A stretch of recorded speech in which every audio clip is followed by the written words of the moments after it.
One, two, three.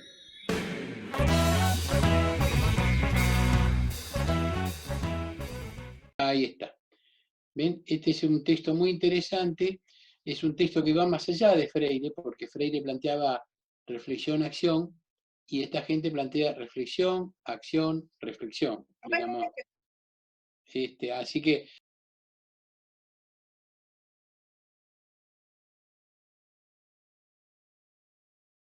lo interesante es que la formación docente se hacía con el mismo sistema, pero en un punto hubo que no se las podía bancar, las comunidades las sostenían, la bancaban con guita de la Iglesia Internacional, de Holanda y de Alemania sobre todo. De fundaciones. ¿Cómo? Fundaciones, Pan para el Mundo, por ejemplo. Sí, Adveniat, me acuerdo, Miserior, que eran alemanas. Adveniat, Pan para el Mundo. Y con esa guita venían, administraban unos burócratas que no tenían vínculo con ponerle el cuerpo al barro, ellos vivían bien, nosotros nos cagábamos de hambre, y con eso sostenían como la... Todo militante. Claro, nosotros éramos todos militantes y arriba eran más o menos lo que pasa ahora en el gobierno, digamos, ¿no? La militancia abajo y los blancos arriba. Y bueno, el asunto es que, bueno, nosotros laburábamos ahí 24 por 24, 24 horas por 24, por sueldos miserables.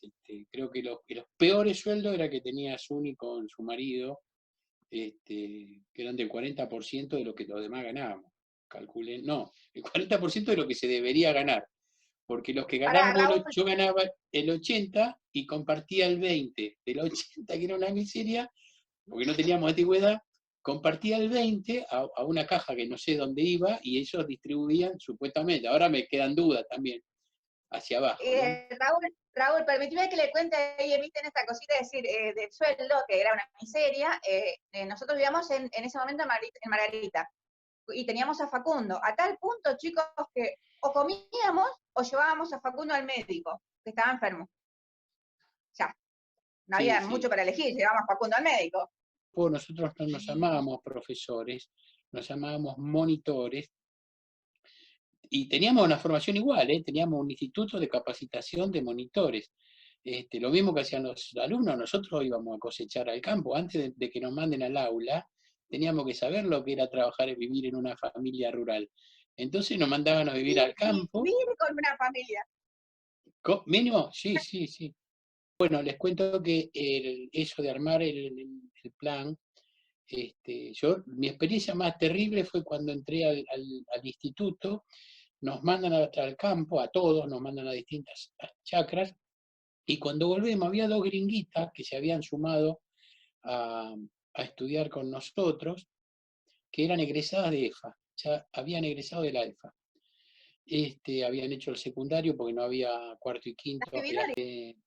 Bueno, cuando volvemos, todos presentamos, yo me acuerdo que como porteño tenía 40 páginas escritas, era un diario, y las pibitas tenían 10 páginas, pero eran envidiables.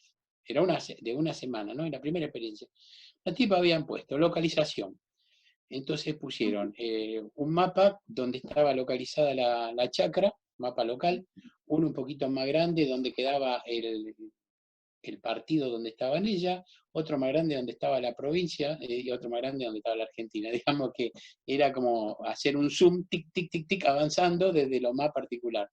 Después una rápida historia de la localidad, una rápida historia de la familia, y después la producción, y qué tipo de producción, y cuándo se esperaban la cosecha. Nosotros no habíamos visto nada.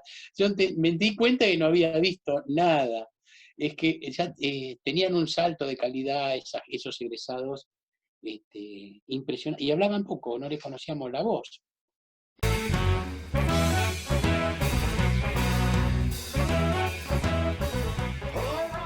Propio. Si los chicos iban una semana a la escuela y 2 semanas se iban a la casa, y lo que estudiaban en la casa era lo que, los contenidos eran lo que tenían que ver para la casa. Digamos, en vez de haber la germinación del maíz, veían la germinación del algodón, en el caso donde vivía yo. Que había algodón y son dicotiledonias también. ¿Ven? Ahí aprendíamos esa cosa también nosotros.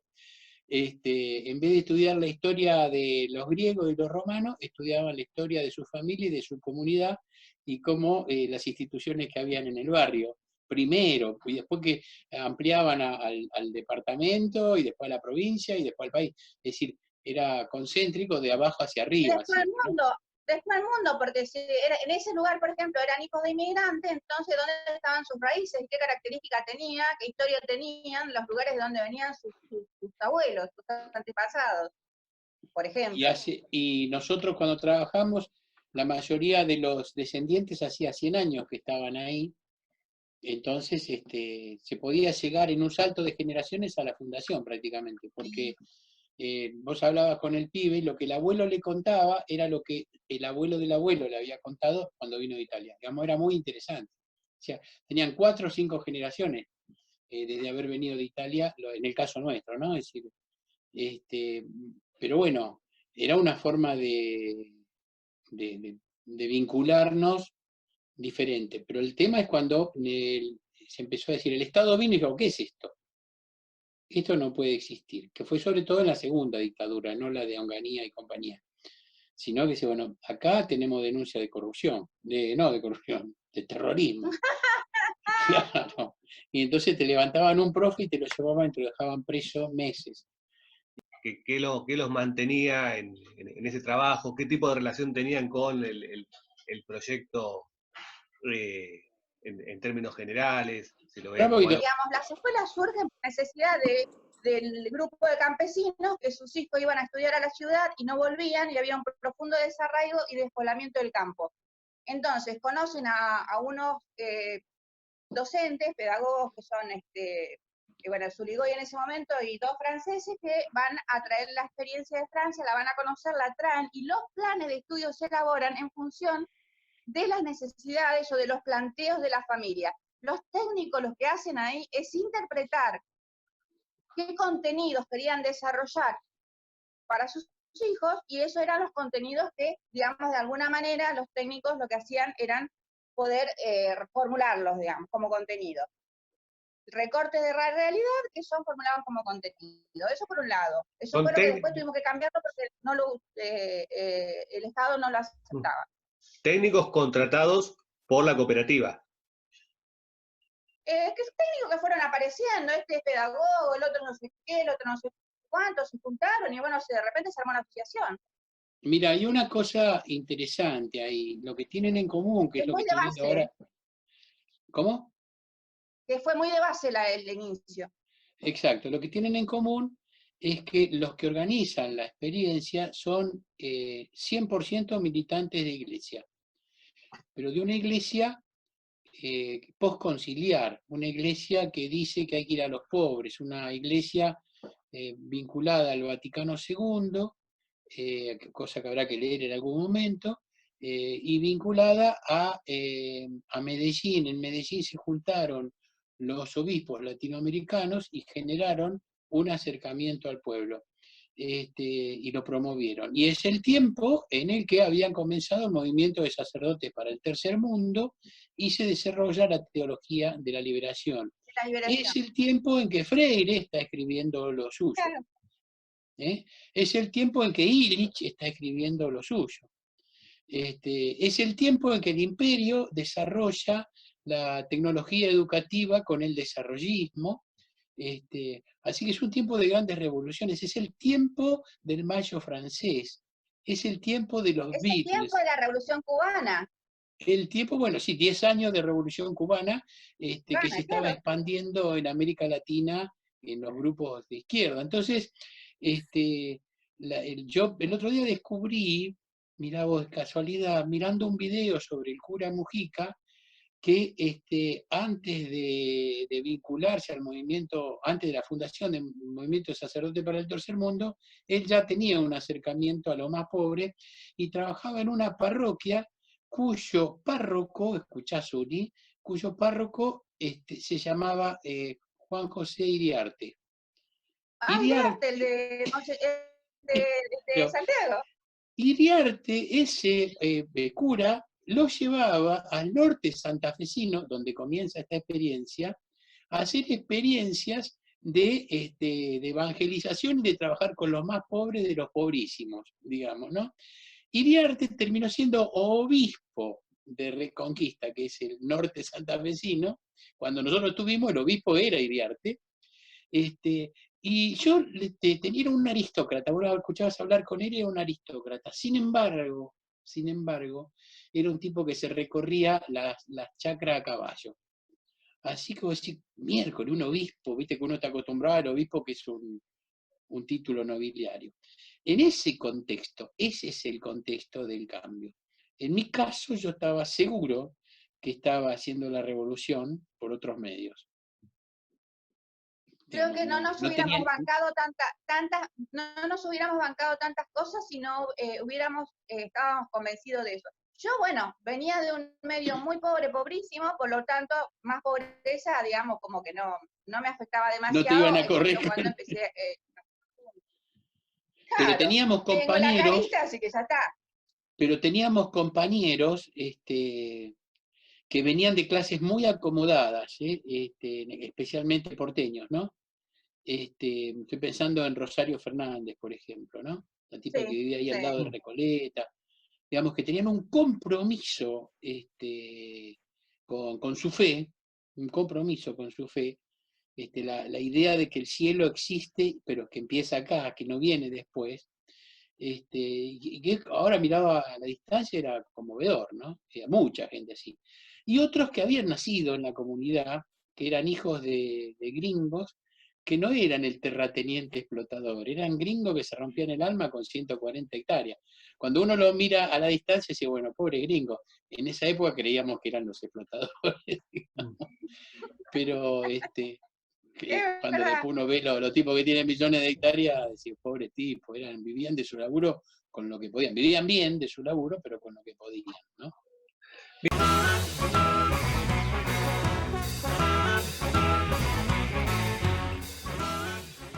Perdón, en el medio pasaron cosas. De todas maneras, cuando se empieza a expandir y la Argentina es sede de las escuelas de la familia agrícola latinoamericana, ¿sí? Bueno, Congreso mediante y todo lo demás, viene la dictadura y cuando se apiolan, digamos, de que ahí no se formaban otra cosa que líderes agrícolas, digamos, cuadros, entonces, ¿qué hacen? Empiezan a hacerla desaparecer. Cuando nosotros nos empezamos empezó la expansión o la posibilidad de expansión, tal como se la conocía, la hacen desaparecer. Es decir, nos cercenan este proyecto propio, el currículum propio, y además, bueno, nos ahogan con la cuestión económica. Entonces, bueno, ahí hubo que ceder y hoy por hoy hay, como dice Raúl, ¿cuántas hay, Raúl? ¿Cómo? Raúl, 45 o 50. 45 sí, bueno, o 50. Bueno, muchas de ellas se Hay convirtieron en la provincias que no provincia de Buenos estaban. Aires. Bueno, Misiones está a full con eso, por ejemplo. La provincia de Buenos Aires ahora tiene gestión mixta que la trajo un profesor nuestro, Bacalini, Gerardo Bacalini, y son los centros para la producción total que tienen el sistema, pero tienen, digamos, gestión mixta, el gobierno y la comunidad. Y los sueldos, no sé muy bien cómo funciona ahí el tema de los sueldos. No, los paga, no, son del Estado. Tienen gestión mixta, pero son del Estado, los paga la Dirección de Escuelas. Los paga.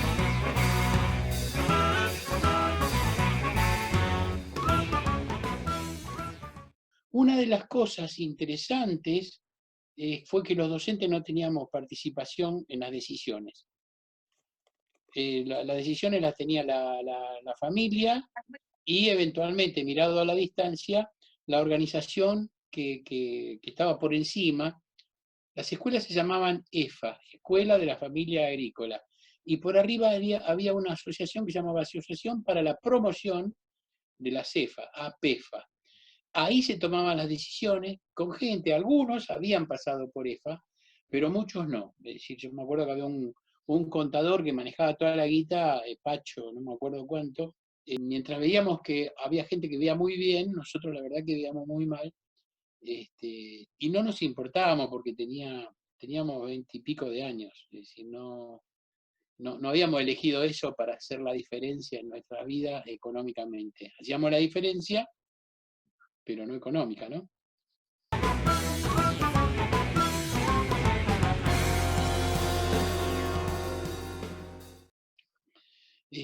Bueno, lo pedagógico, la pedagogía y la alternancia. Ahí vos, Uni, seguí vos. Bueno, a ver, la pedagogía de alternancia es esto que, ¿vieron cuando dicen la pedagogía, cuando meten la alternancia y que se habla de la alternancia como a la mañana trabajamos y a la tarde vamos a la escuela? Bueno, no. Esa no es la pedagogía de alternancia que sostiene este movimiento. La pedagogía de la alternancia, digamos, lo que sostiene esto de la acción, reflexión-acción, justamente a partir de ahí. Es decir, tiene un hilo conductor que se va a llamar plan de búsqueda. El plan de búsqueda es una guía, es un cuestionario que se elabora en la escuela con los chicos para ver qué vamos a investigar en nuestra comunidad, ya sea de historia, de plantaciones, de consumo, comidas típicas, ropa, etcétera, y lo vamos a contestar en la familia, una de las actividades importantes que se tienen durante la semana. Eso se trae a la escuela, se hace el pulido y se hace la puesta en común. Y el docente que hace la puesta en común tiene que ser lo suficientemente hábil como para que de ahí surjan los interrogantes que se van a contestar en las áreas. Y ahí va a estar la reflexión sobre esta cuestión de la práctica. Después vamos a pasar toda la semana revisando y viendo materias y, bueno, cuestiones prácticas de vida también, y vamos a volver al medio social y de la comunidad y de producción para tener acciones sobre ella a partir de lo que nos vamos llevando del aspecto teórico. Entonces, esta conjunción entre la teoría y la práctica, donde toda una comunidad se pone en movimiento, digamos, eso es lo que se consideraba la pedagogía de la alternancia. Sinteticé. Me suena muy parecido a la planificación por proyectos. Dale. Bien, por ejemplo, cuando nosotros, viste que te decía que hacíamos la puesta en común y el docente lo suficientemente hábil como para que diga, bueno, a ver, pero ¿cómo germina esta planta? ¿Qué condiciones tiene que tener? Etcétera. Bueno, a ver con qué área se puede relacionar. Eso mismo, bueno, pero ¿de dónde viene? Bueno, se relaciona con historia. Entonces, las clases eran integradas. Es decir, todos aquellos que se podía integrar, tampoco traíamos de los pelos, todas las áreas que se podía integrar, se integraba y dábamos clases integradas y las evaluaciones eran integradas. El momento de evaluación era un momento de reflexión. No es la evaluación como la que conocemos, que le damos la evaluación al alumno, ni siquiera el parcial que le hacemos nosotros, ni siquiera el final que le tomamos nosotros, sino que todo era un parate. Es decir, una reflexión sobre nuestras propias prácticas, una reflexión sobre lo que hacemos, una reflexión sobre el trabajo teórico y una reflexión sobre el trabajo práctico. Y una reflexión sobre la vida misma que teníamos los docentes, con los padres, con los alumnos, nosotros, nuestra relación con nuestros alumnos, digamos, ese era el sentido de la evaluación. Y trabajábamos, como decía vos, esta cuestión del proyecto, y sí, nosotros llamábamos integradas. Bueno, era la idea de elaborar, ¿no? Es decir, el método de proyectos es un método inventado en 1912. El eje de todo el trabajo, no sé si lo dijiste, Suni, al final se llamaba plan de búsqueda. Sí, plan de búsqueda, así cuando dije lo de la acción, reflexión. El gran problema es que a la larga se burocratiza y un plan de búsqueda que fue exitoso en 1978 se va a volver a hacer en el 79 y quizá en el 80.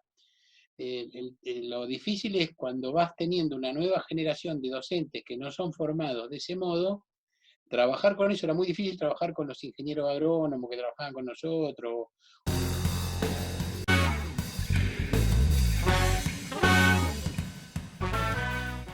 Los chicos llegan a tercero, nosotros vemos que tienen condiciones para seguir estudiando y entonces, ¿qué hacemos? Bueno, su certificado no era recibido en cualquier escuela.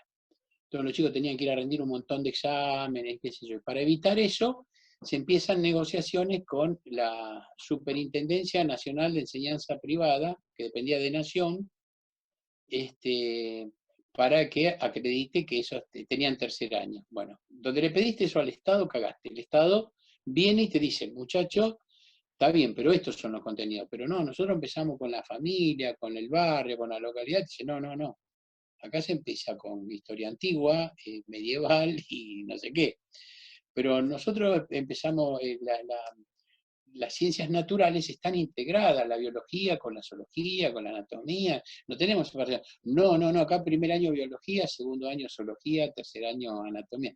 Digamos que todo lo que, la concepción que nosotros teníamos de Y integrar el plan de todo lo búsqueda afuera, porque no servía para nada. El plan de búsqueda afuera, porque no servía. claro, el núcleo El eje, era ese el proyecto eje, que se llamaba plan, el quedaba eje. fuera. Y lo mismo los Este, egresados de la escuela de monitores no podían trabajar en la escuela. Exacto, ese era el otro, eran dos, había que jugar dos peleas, una la del Instituto Formador de Profesores y la otra pelea era el instituto, las escuelas. Entonces empezaron a demandar, ¿no? titulaciones. Esto le pasa a los bachilleratos populares ahora. Es decir, le piden titulaciones. Bueno, Macanudo, nosotros teníamos el Instituto de Capacitación, sí, pero el plan que ustedes tienen de estudio no sirve. El plan para ser profesor de historia, nosotros éramos profesores de ciencias sociales, estudiábamos para eso. Por ejemplo, bueno, el de matemática era mucho más directo, pero el de ciencias No, sociales, pero ofrece el Estado algo, bueno, pero nosotros le vamos a financiar, algo le vamos a tirar.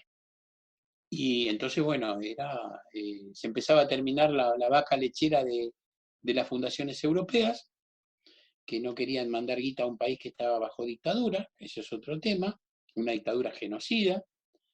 Entonces decimos, bueno, ¿qué hacemos con esto? Empezamos a aceptar, es decir, en APEFA, en la organización, empezaron a aceptar imposición de contenidos. Se nos empezó a meter inspectores, a nosotros nos llegaban inspectores que se instalaban todo el día en la escuela, hacían un informe. Decían que la cantidad de horas que los chicos estaban en la escuela no era la misma que una escuela normal, digamos. le Entonces, demostramos que eran más. sí, nuestros chicos con una semana íntegra estaban más horas en clase que el resto, pero había que demostrar eso. Entonces, bueno, todas las imposiciones del Estado para que nos volvamos a parecer a una escuela de ellos y destruían el proyecto, se fueron poniendo en evidencia hasta que en el 81 cerraron el Instituto de Capacitación de Monitores.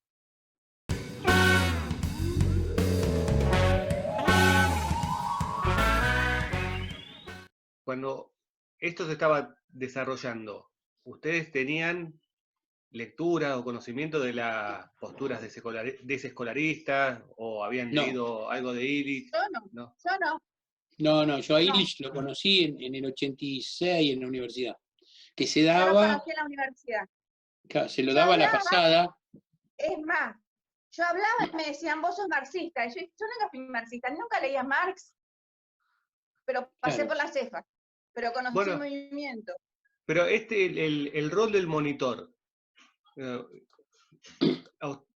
no sé cómo lo ven, si, por ejemplo, la crítica al maestro como sacerdote o como carcelero, como dice García Olivo, si ustedes creen que esa forma de vincular a los estudiantes con el conocimiento o de administrar un espacio de enseñanza está dentro del modelo escolar tradicional, o dentro del modelo escolar con algunas variaciones en cuanto al trato, en cuanto al trabajo del estudiante, o es algo radicalmente distinto.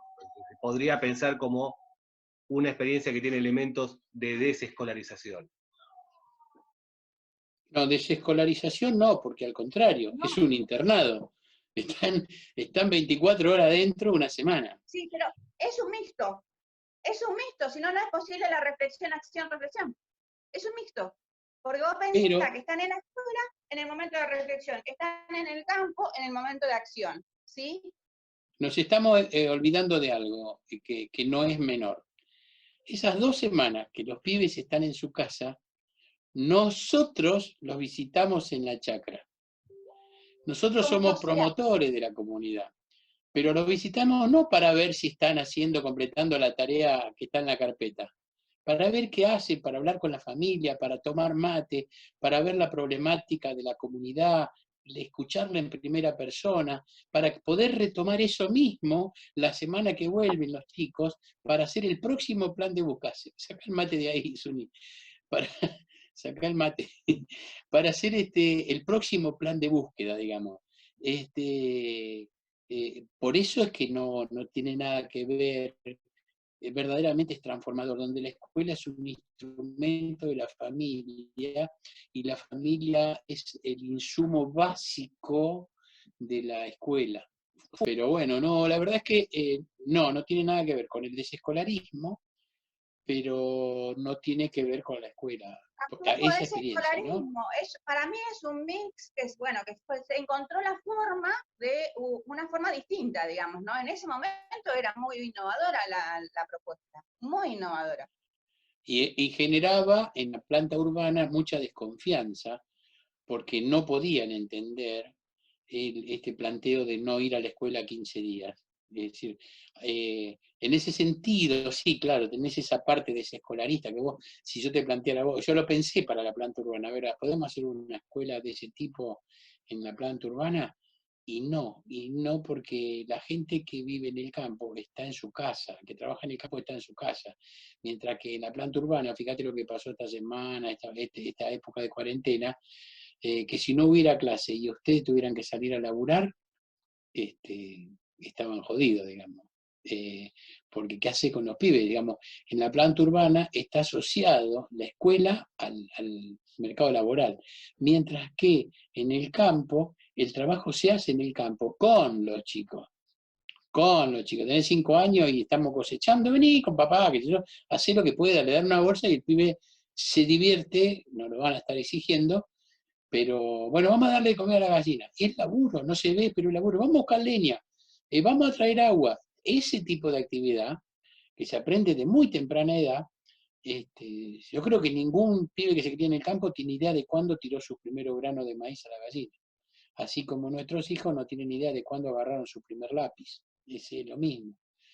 Pero en ese sentido no se puede aplicar en la planta urbana. Si no, creo que alguien lo hubiera hecho, ¿no? Pero por más que le di vuelta a ver si lo podía armar, no, nunca pude pensarlo, ¿no? Siempre tenía esos peros. Y el problema del desescolarismo actual, aunque hay gente que acuerda y dice, bueno, pero ¿qué mierda hago con los pibes? Acuérdense cuando vino la niña rica a charlarnos de que su hijo estudiaba en su casa, le saltaron nuestras alumnas al cogote diciéndole, sí, todo bien, pero flaca, vos no laburás. Yo tengo que salir y salgo a las 7 de la mañana, vuelvo a las 7 de la noche, ¿y qué hago con los pibes en ese tiempo? ¿Entendés? ¿Homeschooling? ¿Con quién? ¿Entendés? Bueno.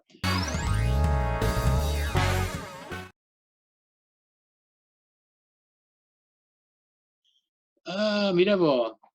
Qué bueno, a mí Pero nunca me dieron. querido, yo debo ser la única mujer en el país que tiene su título de monitora, porque los amenacé. Qué hija de puta, yo nunca lo tuve, bueno, no se lo pedí. Bueno, Pero yo se lo conseguí